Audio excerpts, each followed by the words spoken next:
Hey, good morning. This is Wayne County Now. It is Tuesday, June 4th, 2024. I'm Dustin Fuller reporting. A reminder for the latest local news, weather, and sports anytime. Visit us on our website at mywaynecountynow.com. Wayne Fire Protection District Number 1 and Wayne City Ambulance were called to a structure fire late last night on County Road 790 East. Not much information has been released on that fire at this time. Wayne Fire Protection District also received assistance from McLeansboro Fire with a tanker, Dahlgren Fire with an engine, Jefferson Fire Protection with a COQ with an engine, and Orchardville Fire with a COQ and tanker. Wayne City Village Board held their June session last night. Several members of the village were on hand. Board approved the consent agenda items on that as well, and also recognized 2 ambulance crew members for their years of service. Chris and Becky Shreve have celebrated 35 years of service for Wayne City Ambulance. Several others also recently served 20 years. In old business, nothing new on the old motel was discussed, as nothing has happened. On the rebidding of the Mary Neff property, officials are awaiting a lawyer in Metropolis to correct the deed. Prior to rebidding, in road work, village officials made a motion and approved the purchase of rock from Barnard's Soil Service in Wayne City for future road work. The plan was approved as well to work on roads mentioned last month. Road work was approved for Market Street, Valley Street, West Smith Street, East Smith Street, Shasta Street, Clark Lane, East Section Line Road, and additional roads were added to that list, including West Section Line Road, South Industrial, Greenwald Street, Mitchell Drive, South Mound Street, Prairie Street, Orchard Street, West Meadow Street, and Southwest Street. The board approved the start of the bid process for the road work.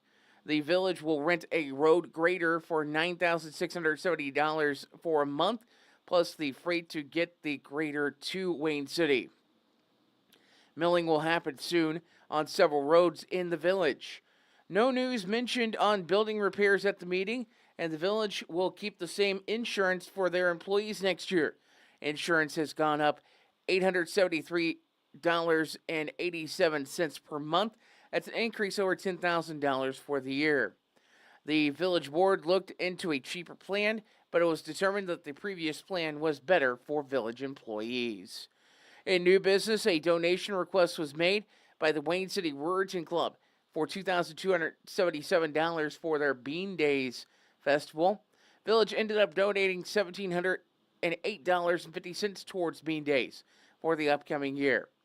In public comment prior to the closed session, Jerry Greenwald mentioned that the lot next to the gas station had a ton of potholes.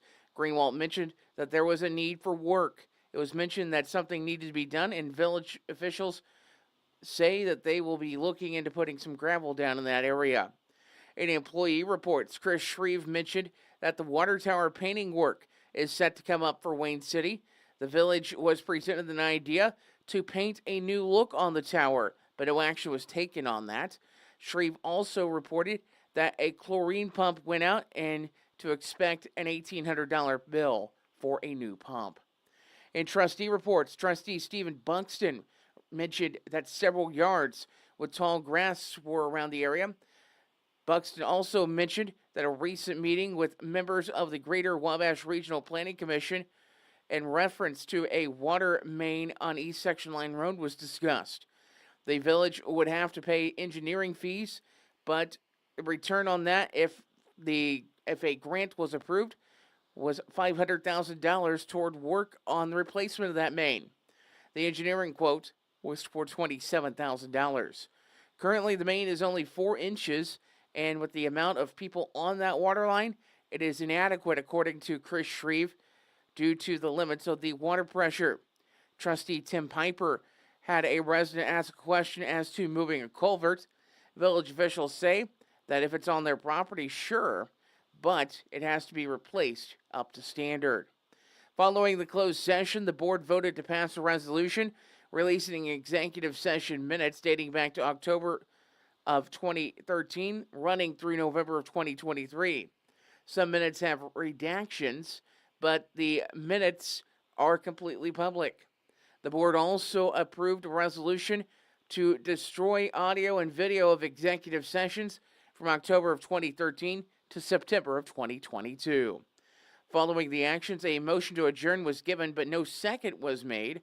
Items brought up after that from the public include a truck and a motorcycle that the village had received in the past through forfeiture by Anson Fenton and the Wayne County Courts.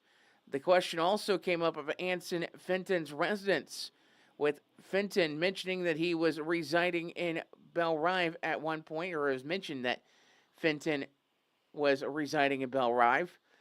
Several residents spoke up, mentioning as well that they felt threatened by Fenton. Village officials took no action following comments at the meeting. The FCHS board held a special session last night. The only thing discussed at that meeting publicly was CD rates from Area Banks. Originally, a vote for the sale of bonds was on the agenda, but was removed on Friday from that agenda. An executive session, collective bargaining, and employment was the topic. Meanwhile, Wayne County now had the opportunity to take a walkthrough of renovations going on at the Mule Barn. We have photos on the Wayne County Now Facebook page. Wayne County Sheriff's officials were on the scene of a two-vehicle accident on Thursday. That accident happened on US 45 at the intersection of County Road 1125 North in Lamar Township. A 2007 Cadillac Escalade operated by 36-year-old Jacob W. Rogers of Bridgeport was traveling northbound on US 45 with a 2007 Chevrolet Silverado 1500 operated by 78-year-old Harold L. Beckel of Sisney was also driving northbound.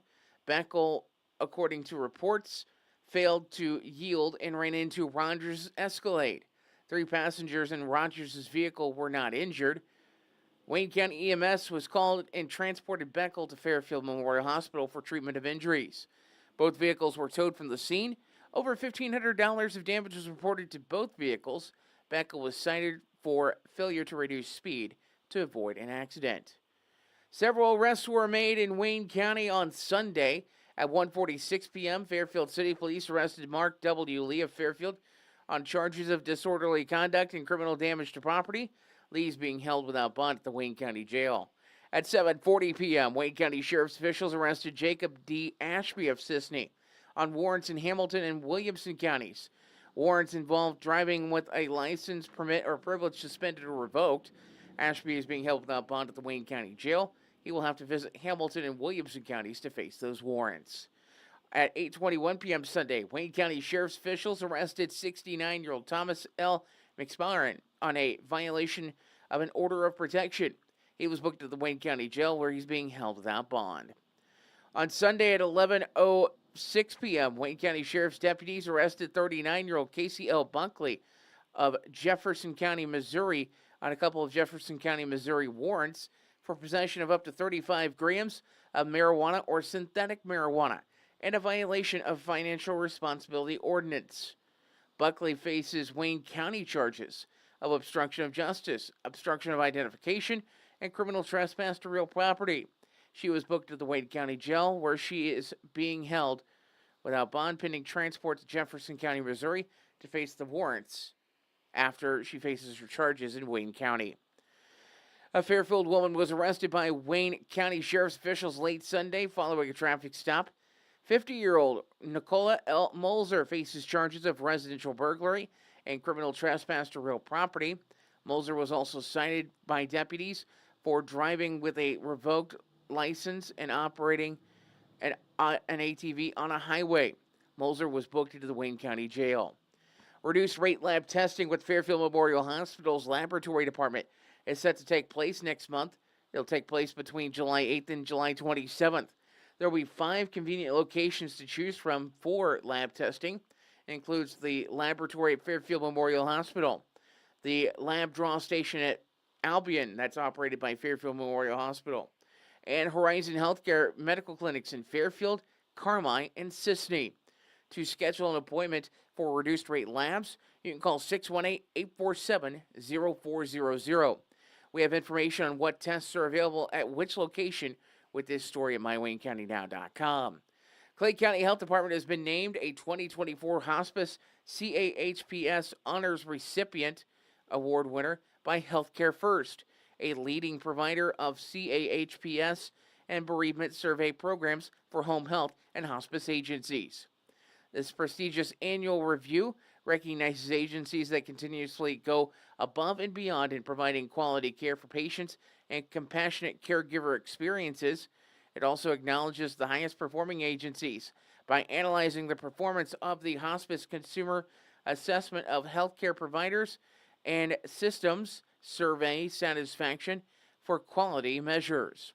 To be considered for the award, the hospice agency must have scored above the Healthcare First National Performance Score on the Hospice CAHPS Willingness to Recommend question.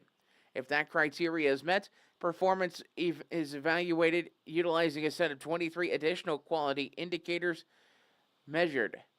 The score is then compared on a question-by-question basis to a national performance score calculated from all partnering hospices contained in the Healthcare First Hospice CAHPS database. Clay County Health Department's hospice program provides caring, compassionate care to the terminally ill and their families, including 24-hour on-call services, a dedicated team of physicians, nurses, social workers, clergy, health aides, and volunteers to work together to provide individualized, devoted care. This is Wayne County Now. We will have a look at the weather forecast coming up in just a few moments on Wayne County Now. At one step ahead in HME in Fairfield, the customer's health and comfort is their top priority. They carry a full line of home medical equipment, plus respiratory care items, diabetic footwear, and supplies that you need. And they make it easy with the ability to drop ship directly to your home. Plus, there's the added convenience of a local office at 1010 West Main in Fairfield with a friendly staff and an easy-to-use app. Now offering Dexcom and Freestyle Libre continuous glucose monitors. That's one step ahead in HME in Fairfield. When Justin, a local volunteer firefighter, needs one of the department's trucks serviced, he calls Cam, whose repair company keeps everything rolling. In turn, Justin helps keep Cam and all of the community safe. Together, they support each other. And Wayne White Electric Cooperative supports them and every member with safe and reliable power. It's why REMCs exist. And together, it all works.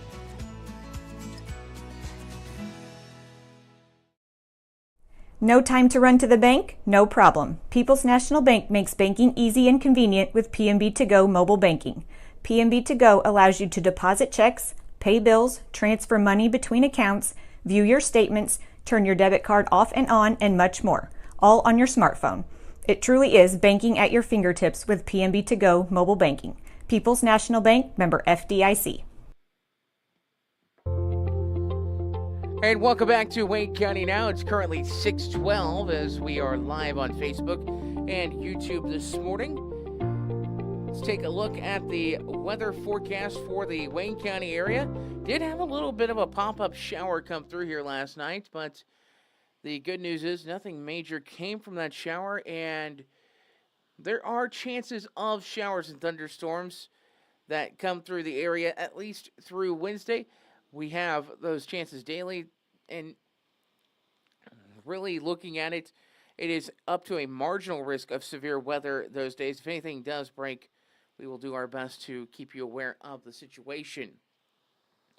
Your forecast for today, there is a 40% chance of showers and thunderstorms mainly in the afternoon.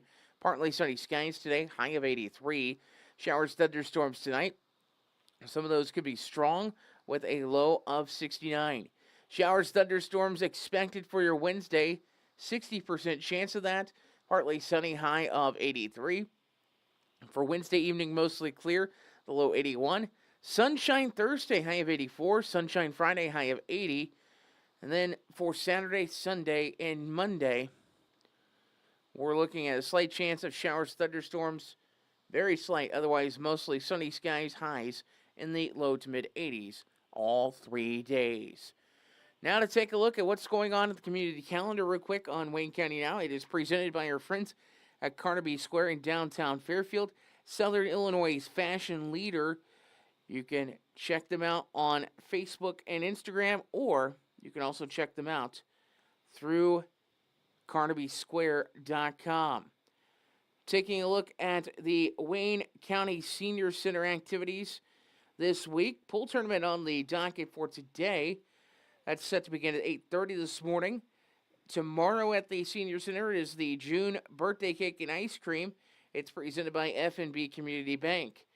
On Thursday, they will have Bible study from 10 until 11 at the Fairfield Senior Center, the Wayne County Senior Center in Fairfield.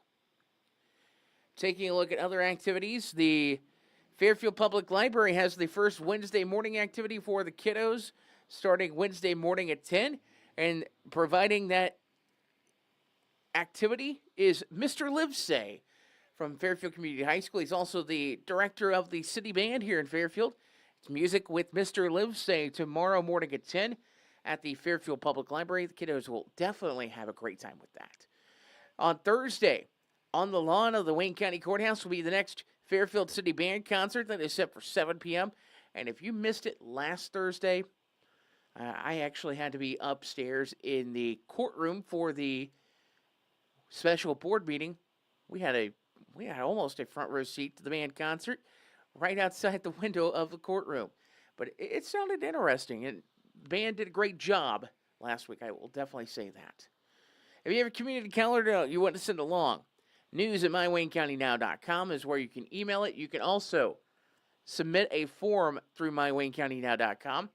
You can text it to 618-737-9996, or you can also shoot us a message on Facebook, on Wayne County Now on Facebook. We'll take a look at obituary information coming up in just a moment. This is Wayne County Now. Dive into summer with the latest styles at Carnaby Square in downtown Fairfield. From top to bottom, Carnaby Square has everything you need to embrace the season in style with brands like Charlie B, Multiples, Jess and Jane, Lucky Bird, and Tribal in sizes from small to extra, extra large. Plus, Carnaby Square carries the largest selection of Brighton purses, jewelry, and accessories around. Carnaby Square, the fashion leader in Southern Illinois, located at 115 East Main Street in Fairfield, making you look great since 1980. The loss of a loved one can leave you with a lot of unanswered questions, feelings of stress and anxiety, and grief. The experienced funeral directors at Johnson & Vaughn Funeral Home in Fairfield can help guide you through all aspects of the funeral process to provide you with a beautiful, lasting tribute to your loved one. Call them at 618-842-6006. The Johnson & Vaughn Funeral Home, 106 Northeast 4th Street in Fairfield, serving the Wayne County area with compassion, dignity, and respect. If you're looking for supplies for memorial decorations or a memorial piece, look no further than Everlasting Florals, formerly Leg Manufacturing, at 900 West Delaware in Fairfield. Owners Chad and Melissa Musgrave offer a full line of wholesale and retail floral supplies, silk flowers for every season, and even manufacture a variety of items in-house, from wire and aluminum saddles to cemetery can holders, shepherd's hooks, and flag holders. Everlasting Florals, making the world more colorful, one stem at a time.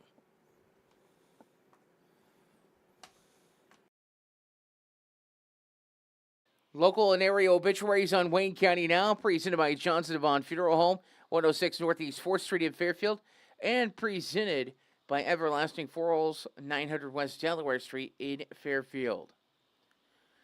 Tracy Jo Sisney, 54 of Fairfield, passed away at 8:48 a.m. on Wednesday, May 29th in Fairfield. She was born October 11th of 1969 in Fairfield to John Sisney and Kay Shaper. Survivors include her daughter Emily West of Jeff, a grandchild Rylan Gammon, and a sister Gina Increpia. She was preceded to death by her parents. A public visitation is set from 5 until 7 Wednesday evening, tomorrow evening that is, at Johnson & Vaughn Funeral Home in Fairfield. Following the visitation, Tracy's body will be cremated. No burial will be held at this time. Memorial donations may be made to the Johnson & Vaughn Funeral Home to help with funeral expenses. 75-year-old Charles Phil Helm of Fairfield passed away on Thursday at Aperion Care in Fairfield. He was born in Centralia, Illinois, February 1st of 1949. to Merville and Helen Thompson Helm. On July 3rd of 1971, he married Brenda Smith, and they were about to celebrate 53 years of marriage. Phil graduated from Salem High School in 1968 and then enrolled in the American Academy of Art in Chicago. He completed his associate's degree in commercial art at SIU Carbondale in 1971. Phil was a longtime member of employment for Kincaid's Hardware and was also employed for the city of Fairfield prior to his retirement in 2011. He served in the U.S. Army Reserves in South Carolina during the Vietnam War. Phil is a member of the First Christian Church in Fairfield. Phil's passions were in music and movies. He amassed a large collection of records, CDs, and DVDs. He was a trivia expert on bands, their members, and songs, as well as movies and their casts. He also enjoyed collecting die-cast cars. Phil is survived by his wife Brenda of Fairfield, son Matthew and wife Brandy Helm of Newburgh, Indiana, grandson Jackson Helm of Newburgh, Indiana, sister Mary Grace Sheffers of Woodstock, Illinois, nephews Mark Easley of Rockford, Illinois, and Chris and wife Jean Easley of Huntley, Illinois, niece Andrea Sheffers of Woodstock, Illinois, brother-in-law Jerd and wife Tally Smith of Jeff, sisters-in-law Kim and significant other Robert Larner of Edinburgh, Scotland, and Peggy and husband Bob Lyons of Springfield. Step-granddaughter Krista Stallings of Newburgh, Indiana, and step-great-granddaughter Brooklyn Stallings also survive. Phil was preceded in death by his parents, paternal grandparents J.T. and Mary Jane Helm, maternal grandparents Richard and Ma Grace Thompson, nephew David Brian Easley, and parents-in-law Charles and Dorothy Smith. Per Phil's wishes, his body was cremated, and a graveside memorial service will be taking place at 2 p.m. Friday at Maple Hill Cemetery. Friends and family are asked to go directly to the cemetery. In lieu of flowers, memorials may be made to cancer care specialists of Illinois for their Fairfield Clinic or the Wayne County Humane Society, and they will be accepted at the Johnson Devon Funeral Home. 94-year-old Robert M. Russell of Mill Shoals passed away at 2:10 a.m. on Thursday, May 30th at Wabash Senior Living in Carmi. He was born December 1st of 1929 in Evansville to Bernice M. and Daisy Merritt Russell. He had a special companion, Mary Voppel, for over 25 years. Bob was a veteran of the U.S. Army Air Corps and was also an area manager for an offshore drilling company, traveling all over the world with his job. The one thing that Bob loved to do was ballroom dancing. He was taught by Arthur Murray and then later worked in California with him, teaching others to dance. He and Mary loved to dance, not only in Illinois, but also in Florida, where he spent 6 months out of the year. In April of 2022, Bob was privileged to take an honor flight to Washington, D.C., for which he enjoyed very much. Survivors include his son, Robert Russell Jr. of Fort Pierce, Florida, 2 grandchildren, and his sister, Margaret Bushery of Mill Shoals, along with several nieces and nephews. He was also survived by Mary's son, Gary, and wife Barb Voppel, Steve Voppel, and Kelly and wife Tanya Voppel. Her daughter, Debbie, and husband Bill South, and several of their grandchildren and great-grandchildren. He was preceded in death by his parents, his companion Mary Voppel, and a son, Steve Russell, as well as a brother, Donnie Russell. Funeral services for Bob Russell will be at 12 noon today at the Johnson Devon Funeral Home in Fairfield. Burial will be in Shrewsbury Cemetery in Mill Shoals. Military rights will be provided by Anthony Wayne Post 176 of the American Legion and Wayne County Post 4535 VFW. Visitation will be from 10 a.m. until service time today at the Johnson Devon Funeral Home. Memorial donations may be made to the Mill Shoals Baptist Church and will be accepted at the Johnson Devon Funeral Home. Johnson Devon Funeral Home in Fairfield is assisting the family with arrangements. 76-year-old Richard Lloyd Parker of Sisney passed away at 9:47 a.m. on Saturday, May 25th at St. Vincent Hospital in Evansville. Richard was born November 23rd of 1947 in St. Louis to Richard D. Dick and Mary Jeanette Norman Parker. His mother was the oldest first-time mother at Barnes Jewish Hospital at the time of his birth, being 39 years of age. On July 3rd of 1977, he married the love of his life, Peggy I. Atterbury Parker. Rick graduated from Harrisburg High School in the class of 1966, and after high school, attended the University of Missouri in Rolla, graduating in 1971 with a physics degree. Rick came back to Harrisburg and worked in the family business, Lloyd L. Parker Furniture and Piano Store. His grandfather started the business in 1914, and for the last 10 years before the store closed in 1988, Rick was the owner. He was also a member of the Harrisburg Elks Lodge, BPOE 1058, for over 50 years. Survivors include his wife Peggy Parker of Sisney, two sons Lloyd L. and wife Stacia Parker of Harrisburg, Logan and wife Angie Parker of Flora, Lindsay and husband Lance Inslee of Sisney, and 8 grandchildren, Jackson and Luca Parker, Mason Lothar, Caden Parker, and Kate Parker Savannah, and Anna Beth Inslee. He was preceded in death by his parents and grandparents. The body of Richard L. Parker has been cremated, and a memorial service is set for 11:30 a.m. on Saturday, June 8th at the Johnson Devon Funeral Home in Fairfield. Visitation will be from 10 a.m. until service time, with burial at a later date in Sunset Lawn Cemetery in Harrisburg. Memorial donations may be made to Hope Ministries in Jeff and will be accepted at the Johnson Devon Funeral Home. Johnson Devon Funeral Home in Fairfield is assisting the family with arrangements. It is 6:25 at Wayne County now. We'll take a look at sports coming up in just a moment. Whatever your project might be, Gibbs Excavating and Land Management, LLC, has the right tool and the expertise to get the job done right. The crew at Gibbs Excavating and Land Management can handle any job from stump grinding or forestry mulching, driveway repair, concrete demo and rock work to dirt and auger work, trenching, and even garden tilling. Call 618-516-1462 or email Austin at austingibbs70@yahoo.com to schedule your free estimate today. There's nothing like getting together with old friends for a great visit in a nice, relaxing atmosphere. That's what you get at All-Star Package at 100 North Milner Street in Sisney. Besides being the place for packaged liquor, beer, and wine in the Sisney area, it's also the place to stop in after work, watch the game, or just meet friends to catch up.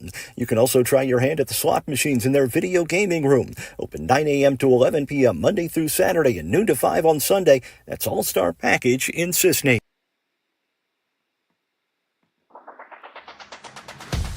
Time now for sports on Wayne County Now. I'm Dustin Fuller. Let's start off with Fairfield Youth Baseball last night. Coaches pitched division of games. It was Le Mans Chevrolet over Sports Zone 13-2 last night. In a battle in 8 innings, it was a draw between Skateland and People's National Bank. Both teams had 8 runs. And F&B Community Bank knocked off Taco Tierra 5-3. In 13U action, it was Clark Construction over Rush Appliance by a final of 9-6, and the Masonic Lodge defeated the Le Mans Chrysler Ball Club by a final score of 11-9.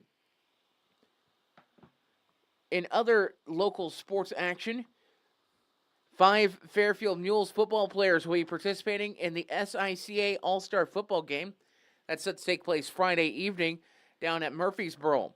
The Mules will be represented by Trey Mason, Latrell Snyder, and Jay Snyder, as well as Bronson Ryan and Vega Stanley. They will be playing on the blue team with other players from Centralia, Mount Vernon, Trenton Westland, DeCoin, Redbud, Carlisle, Freeburg, Cesar-Valier, Waltonville, Mascoutah, Breeze Central, Dupo, Chester, Columbia, Mount Carmel, and Flora. Overall, 121 players are playing in the game. Taking a look at the college baseball scoreboard as tournament action continues. In college baseball, in 10 innings, North Carolina knocked off LSU 4-3. It was UConn over Oklahoma 7-1. Oklahoma State fell to Florida 4-2, and Evansville edged East Carolina by a final of 6-5. Taking a look at action in Major League Baseball, the MLB scoreboard from last night, Milwaukee fell to Philadelphia 3-1. New York Mets over the Washington Nationals 8-7. Baltimore over Toronto 7-2. Detroit over Texas 2-1. Houston defeated the St. Louis Cardinals 7-4. It was the Reds taking it out on the Colorado Rockies 13-3 at Coors Field. The LA Angels over San Diego 2-1. Arizona defeated San Francisco by a final score of 4-2. That has been a look at sports for your Tuesday morning, and it's time now to take a look at History in the Mystery. And with today's History in the Mystery, we will prepare to turn it over to Dave Land. We do remind you for the latest local news, weather, and sports anytime, you can visit us on our website at mywaynecountynow.com. Dave Land now standing by with History in the Mystery. Local history, a bit of a mystery. I'm Dave Land. Who remembers the Grill Cafe? I'll talk about it in a moment. Perhaps you have watched reruns of Happy Days and wondered about the soda shops of the 1950s. Teenagers in the 1950s and 60s in Fairfield had plenty of places to go downtown after school for a soda and fries and gossip. Gus's Corner Candy, Keen Norris Drugstore, the Diner, and the Grill Cafe all had a busy crowd. The Grill, owned and operated by Leland Cox, did double time as both a coffee shop and as a true diner. It served breakfast, lunch, and dinner, plus soda, snacks, and ice cream after school. The Grill was located on the corner of Main Street and 2nd Street.